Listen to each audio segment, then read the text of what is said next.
Hello दोस्तों, स्वागत है आपका मेरे यूट्यूब चैनल GA स्टडीज़ में। आज मैं आपको करंट से रिलेटेड कुछ क्वेश्चन बताऊंगा और उनको एक्सप्लेन भी करूंगा। वीडियो को अंत तक ज़रूर देखिएगा। चलिए शुरू करते हैं। पहला क्वेश्चन है, हैदराबाद के ग्रीन रोबोटिक्स ने भारत का पहला स्वदेशी ड्रोन रक्षा गुंबद बनाया है। उसे किस रूप में जाना जाता है?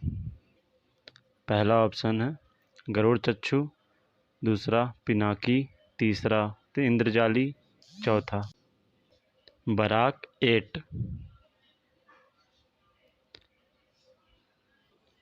सही उत्तर है इंद्रजाल। हैदराबाद के ग्रीन रोबोटिक्स ने भारत का पहला स्वदेशी ड्रोन रक्षा गुंबद बनाया है, जिसे इंद्रजाल के नाम से जाना जाता है। व्यवसाय के अनुसार इंद्रजाल ड्रोन रक्षा गुंबद स्वतंत्र रूप से हवाई खतरों से 1000 से 2000 वर्ग किलोमीटर के क्षेत्र की रक्षा करने में सक्षम है। यह मानव रहित हवाई वाहनों और लो रडार क्रॉस सेक्शन से युक्त लक्ष्यों जैसे हवाई खतरों का पता लगाने और उनका जवाब देकर क्षेत्र की सुरक्षा करता है। जम्मू एयरबेस पर MI-17 हैंगर के पास विस्फोटक डंप करने के लिए भारत में पहली बार UAVs, स्मार्ट स्वार्म और अन्य अत्याधुनिक तकनीक का इस्तेमाल किया गया था। इंद्रजाल की डिजाइन अवधारणा, जिसे युद्ध में तीसरी क्रांति माना जाता है, सशस्त्र बलों को स्वायत्तता देने पर आधारित है। 9 से 10 आधुनिक तकनीक के इस क्रियात्मक मिश्रण के शीर्ष पर आर्टिफिशियल इंटेलिजेंस AI, साइबर सुरक्षा और रोबोटिक्स हैं। इंद्रजाल सभी मौजूदा हथियारों और बुनियादी ढांचे को एक हनीकॉम्ब सेल संरचना के साथ जोड़ती है, ताकि निरंतर निगरानी, ट्रैकिंग और कार्रवाई के लिए 24 घंटे सप्ताह के सातों दिन 9 से 10 प्रौद्योगिकियों के संयोजन पर एक सहज निर्माण किया जा सके। एमी 2022 में किस नाटक श्रृंखला को उत्कृष्ट सर्वश्रेष्ठ श्रृंखला का पुरस्कार मिला? पहला ऑप्शन सक्सेशन, दूसरा यूफोरियो, तीसरा स्क्विड गेम, चौथा द क्राउन। सही उत्तर है सक्सेशन। एमी अवार्ड 2022 में सक्सेशन ने सर्वश्रेष्ठ श्रृंखला जीती है। सक्सेशन ने अपनी समीक्षकों द्वारा प्रशंसित तीसरे सीजन के लिए सोमवार को 2022 एमी अवार्ड्स में उत्कृष्ट नाटक पुरस्कार जीता। यह दूसरी बार है जब HBO नाटक ने सीजन 2 के लिए 2020 में अपनी पहली जीत के बाद शीर्ष नाटक पुरस्कार हासिल किया। द व्हाइट लोटस ने इस साल के एमी के लिए सोमवार के प्रसारण और श्रृंखला क्रिएटिव आर्ट्स विंस के बीच कुल 10 पुरस्कारों के साथ सबसे अधिक पुरस्कार प्राप्त किए हैं।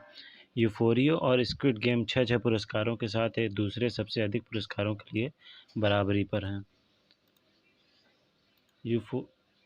लॉस एंजल्स में स्थित टेलीविज़न कला और विज्ञान अकादमी ATAS ने छवि निर्माण और जनसंपर्क अवसर के हिस्से के रूप में एमी पुरस्कार की स्थापना की थी। एमी अवार्ड्स या एमी टेलीविज़न उद्योग में कलात्मक और तकनीकी योग्यता के लिए पुरस्कारों की एक विस्तृत श्रृंखला है। पहला एमी समारोह 25 जनवरी 1949 को हॉलीवुड एथलेटिक क्लब में हुआ था। सितंबर 2022 में जापान में अगले भारतीय राजदूत के रूप में किसे नियुक्त किया गया है? ऑप्शन है CB George, Sanjay Kumar Verma, Adil Sumariwala, RK Tyagi. सही उत्तर है CB जॉर्ज।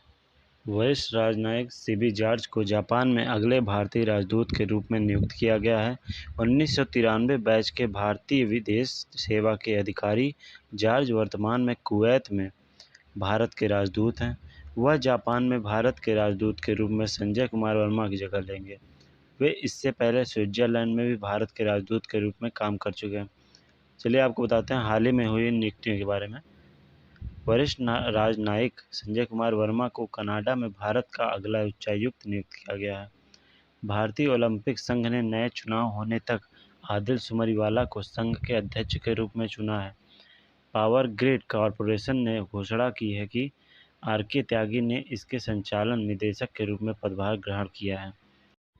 अगला क्वेश्चन, 4 ट्रिलियन मार्केट कैप को पार करने वाली चौथी समूह फर्म कौन सी बन गई है? ऑप्शन है Tata group, Reliance industries, Mahendra group, Adani enterprises. सही उत्तर है Adani enterprises. Adani enterprises 4 trillion market cap को पार करने वाली चौथी ग्रुप फर्म बन गई है। Adani enterprises Gautam intra trade में बीएसई पर 4 ट्रिलियन रुपए के बाजार पूंजीकरण मार्केट कैप को पार करने वाली अदानी ग्रुप की चौथी सूचीबद्ध कंपनी बन गई।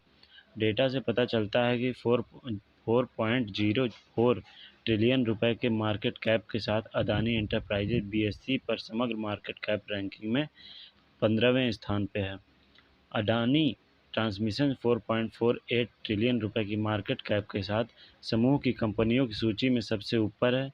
इसके बाद अदानी टोटल गैस 3.96 ट्रिलियन रुपए और अदानी ग्रीन एनर्जी 3.72 ट्रिलियन रुपए है, जबकि अदानी ग्रीन एनर्जी ने 19 अप्रैल 2022 को 4.83 ट्रिलियन रुपए के रिकॉर्ड उच्च बाजार पूंजीकरण पर कब्जा कर लिया था।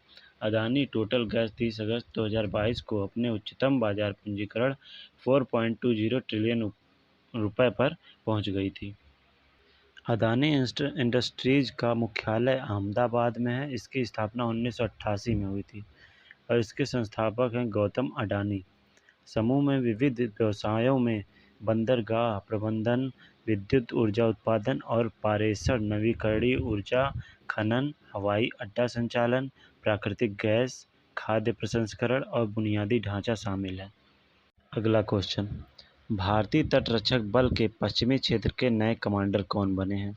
ऑप्शन है मनोज बाडकर, अगला आनंद प्रकाश बडोला, भीष्म शर्मा, परमेश शिवमणि। सही उत्तर है मनोज बाडकर।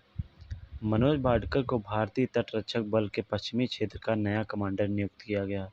तटरक्षक बल के पश्चिमी क्षेत्र में महाराष्ट्र, गोवा, केरल, लक्षद्वीप द्वीप समूह और कर्नाटक राज्य शामिल हैं।